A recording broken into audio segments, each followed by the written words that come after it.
तो गोपाल अग्रवाल, किसानों को मेहनत की माकूल कीमत कब मिलेगी? देखिए, जो एमएसपी का इशू है यह कॉम्प्लिकेटेड है। कई बार इस पे चर्चा हुई है, सब जगहों पे चर्चा हुई है।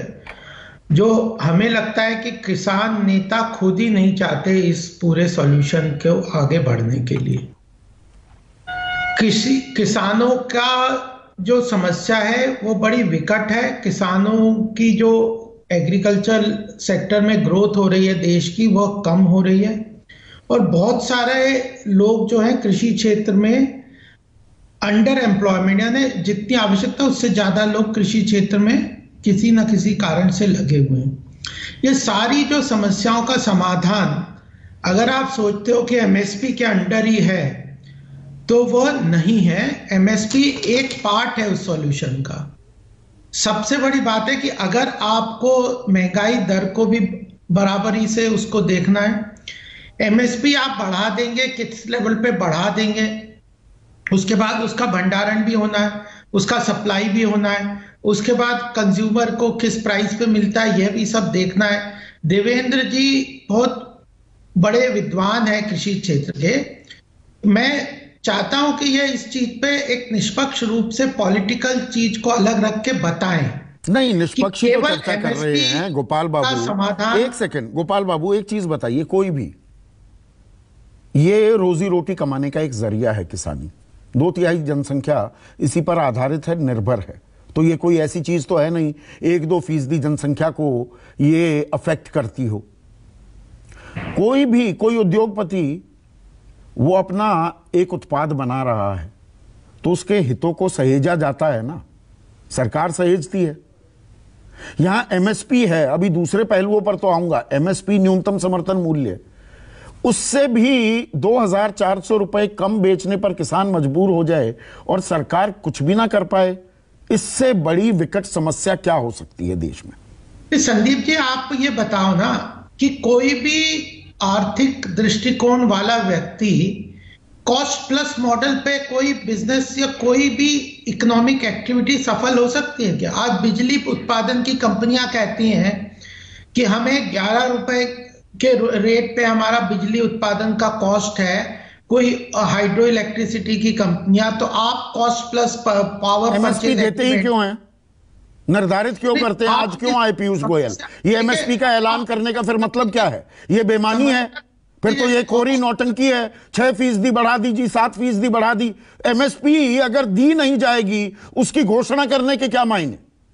नहीं, एमएसपी दी जाएगी। एमएसपी एक न्यूनतम समर्थन मूल्य के रूप से सरकार उसको बैलेंस करती है कि मार्केट में उसका मूल्य इतना ना गिरे कि किसानों को बिल्कुल पूरी तरह से उसकी। तो 4,000 रुपए पर किसान बेच रहा है सूरजमुखी, डंडे भी खाए, घायल भी हो, जख्मी भी हो, नुकसान भी उठाए और जेल भी जाए। तो ये जो एमएसपी पे खरीदने का पूरी जिम्मेदारी है, ये प्रदेश सरकारों की है। केंद्र सरकार जो खरीदती है, डबल इंजन सरकार है ना आपकी हरियाणा में, माध्यम से खरीदती है। हरियाणा में डबल इंजन सरकार है। आप ही के सहयोगी वहां के विधायक, शाहबाद के ही विधायक रामकरण काला, वो कह रहे हैं कल तक कर दीजिए वरना मैं इस्तीफा दूंगा। आप ही के सहयोगी कह रहे हैं। तो सरकार तो बढ़ा ही रही है, सरकार बैलेंस। अरे बढ़ाने से क्या होता है? 3,360 रुपए बढ़ा दिए, उसको मिल तो 4,000 रुपए रहे हैं, 6760 रुपए थोड़ा मिल रहे हैं। सरकारों को प्रोक्योरमेंट तो प्रदेश सरकारों के हाथ में है, प्रदेश सरकारों को प्रोक्योर करना है।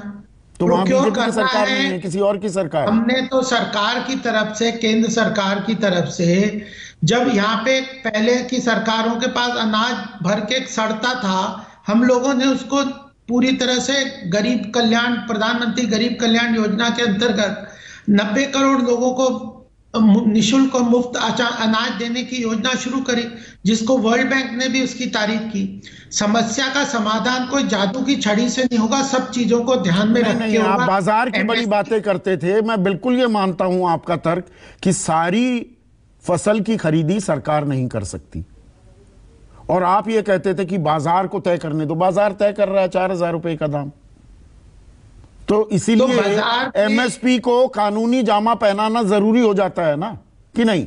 नहीं तो फिर तो वो इकोनॉमिक मॉडल ही नहीं काम करेगा, फेल हो तो जाएगा। आप गलत बयानी कर रहे थे, सब्ज नहीं, बाग गलत दिखा रहे थे बयानी देश को कि दुगनी हो जाएगी किसानों की आय। हमने तो स्वामीनाथन आयोग में C2+50 लागू कर दिया, जो दरअसल आपने लागू नहीं किया है, A2+FL लागू किया है। तो आप गलत बयानी कर रहे थे, देश को झांसा दे रहे थे। हमने लागू कर दिया। प्रदेश सरकारों को प्रोक्योरमेंट करना चाहिए, प्रदेश सरकारें प्रॉपरली प्रोक्योर नहीं कर रही।